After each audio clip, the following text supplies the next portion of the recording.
De la même manière que j'ai modifié l'apparence de mon site WordPress, je vais maintenant m'occuper du site Joomla. Pour cela, dans la fenêtre fichier, j'ai sélectionné ici le site Joomla donc, et j'ai ouvert le fichier index.php dans la fenêtre principale d'édition du document de Dreamweaver. J'ai effectué une modification supplémentaire. Je n'ai pas conservé le template par défaut du site Joomla, qui est celui-ci, Ruck Milky Way. J'en ai installé un supplémentaire, c'est celui-ci, Afterburner.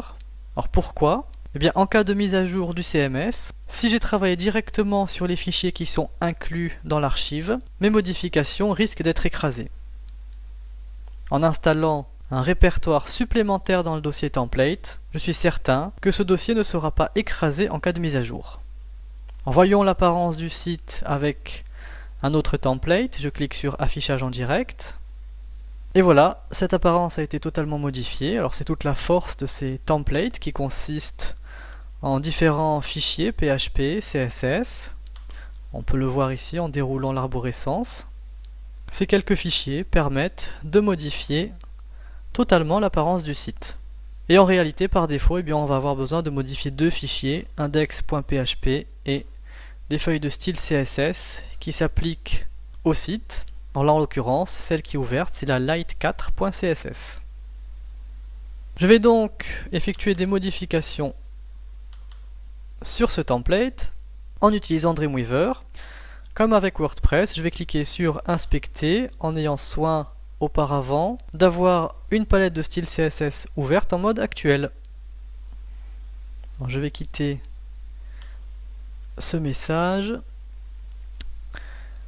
Et maintenant, au survol, eh bien, j'ai les différentes informations. Alors, par exemple, je peux modifier cette balise H1.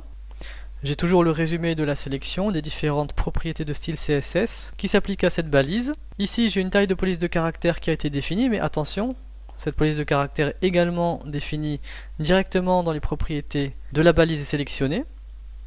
Et donc, pour augmenter la taille, par exemple, de mon titre, eh bien, il suffit que je clique ici, que je choisisse, par exemple, 200%. Je pourrais également ajouter une propriété supplémentaire, Color, et là, eh bien, j'ai le nuancier qui apparaît et je peux sélectionner ma couleur. Je note que j'ai immédiatement le résultat que je visualise grâce à l'affichage en direct.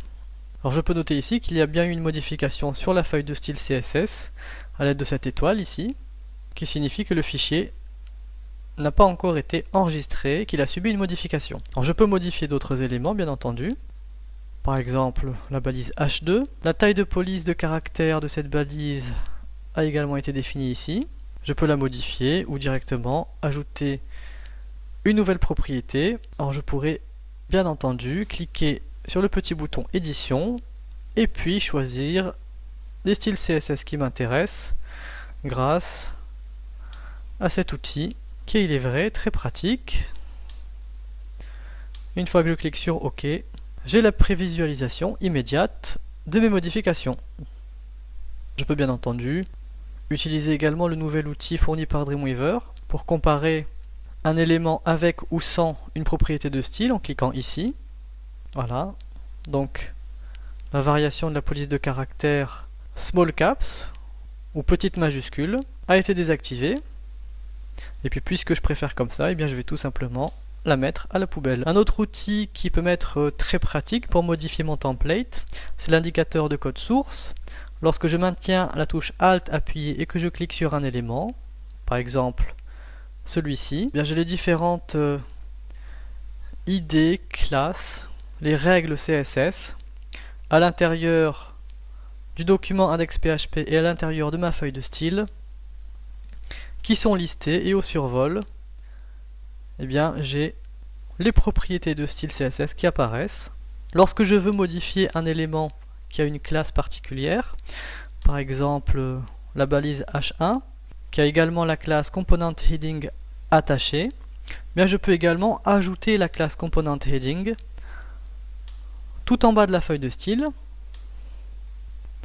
avec des propriétés de style CSS qui auront la priorité sur toutes les règles qui ont été définies auparavant pour cet élément. Alors, par exemple, h1, point component heading, ce sont les propriétés de style CSS qui s'appliquent à mon titre. Je peux les modifier ici, mais je remarque également qu'au-dessus, la balise h1 ainsi que la classe component heading ont d'autres propriétés de style CSS qui s'appliquent également à d'autres éléments h2, h3, h4. Eh bien, je peux aller tout en bas de ma feuille de style, écrire exactement la même classe et redéfinir cette propriété. Je vais ajouter une nouvelle règle de CSS, component heading, que je vais placer en bas. Alors pour cela, attention à bien avoir sélectionné la feuille de style ici. Si je ne sélectionne pas cette feuille de style, que je clique sur nouvelle règle, que j'écris le nom de la classe,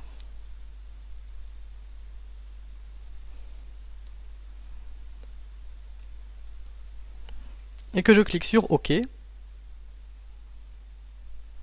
Dreamweaver me propose d'enregistrer les modifications apportées à index.php afin de pouvoir lancer la prévisualisation.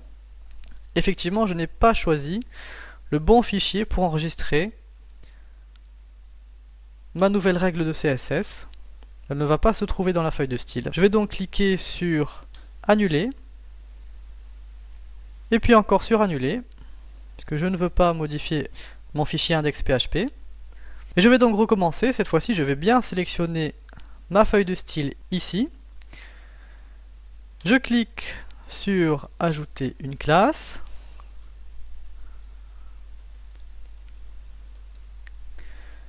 Puis sur OK. Et là, eh bien, je vais pouvoir, par exemple, choisir normal pour la graisse et une autre couleur, disons rouge.